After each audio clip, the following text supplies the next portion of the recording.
Welcome to my channel Praharan. Subscribe নাও। শনির রাগ সকল ব্যক্তির জীবনে সমস্যা সৃষ্টি করতে পারে। শাস্ত্রমতে যে ব্যক্তির মধ্যে 6টি বদ অভ্যাস থাকে তারা শনির রাগের শিকার হন।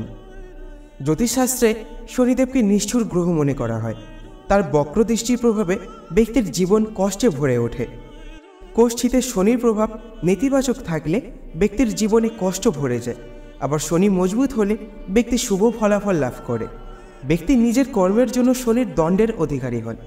কিছু কিছু কাজ আছে যা করলে ব্যক্তিকে শনিদেবের ক্ষোভের শিকার হন।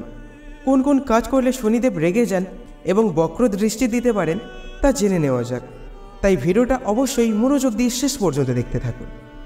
প্রথম পয়েন্ট, জ্যোতিষশাস্ত্র অনুযায়ী যে ব্যক্তি পা ঘষে চলেন তাদের প্রতি শনিদেব ক্ষুব্ধ থাকেন এবং শনির বক্র দৃষ্টি আপনার জীবন তছনছ করে দেবে। শনির রাগের কারণে এই ব্যক্তিরা কোনো কাজ সহজে সম্পন্ন করতে পারে না। এতে সফল কাজও শেষ মুহূর্তে ভেস্তে যায়। পাশাপাশি সবসময় অর্থাভাবের শিকার হন এই জাতকরা। পরের পয়েন্ট, আবার বসে বসে পা দোলানোর স্বভাব রয়েছে যে ব্যক্তির, তারাও শনির ক্ষোভের শিকার হন। অযথা পা নাড়ানোর এই স্বভাবকে খারাপ মনে করা হয়। এর প্রভাবে ব্যক্তির জীবনে অবসাদ বৃদ্ধি পায়। পরের পয়েন্ট, রান্নাঘরে এঁটো বাসন ফেলে রাখার স্বভাব থাকলে তা এখনই পাল্টে ফেলুন। রান্নাঘরে এঁটো বাসন রাখাকে জ্যোতিষশাস্ত্রে অশুভ মনে করা হয়।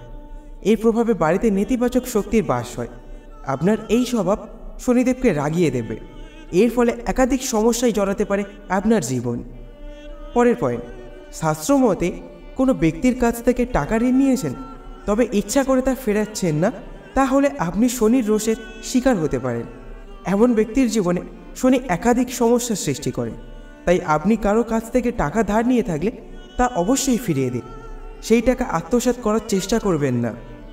পরের পয়েন্ট, যে ব্যক্তির বাথরুম সবসময় নোংরা থাকে তাদেরও শনির রোষের মুখে পড়তে হয়। তাই বাথরুম কখনো নোংরা ছাড়তে নেই, তা না হলে শনিদেব আপনাদের সমস্যা বাড়িয়ে দেবেন। তো বন্ধুরা, এর মধ্যে কি কোনো একটি বদ অভ্যাস আপনাদের আছে? কমেন্ট বক্সে অবশ্যই কমেন্ট করে জানাবেন।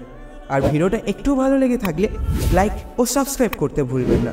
তো আজকের ভিডিওটা এই পর্যন্ত। দেখা হচ্ছে পরের একটি নতুন ভিডিওর সাথে। ততক্ষণ পর্যন্ত ভালো থাকুন, সুস্থ থাকুন।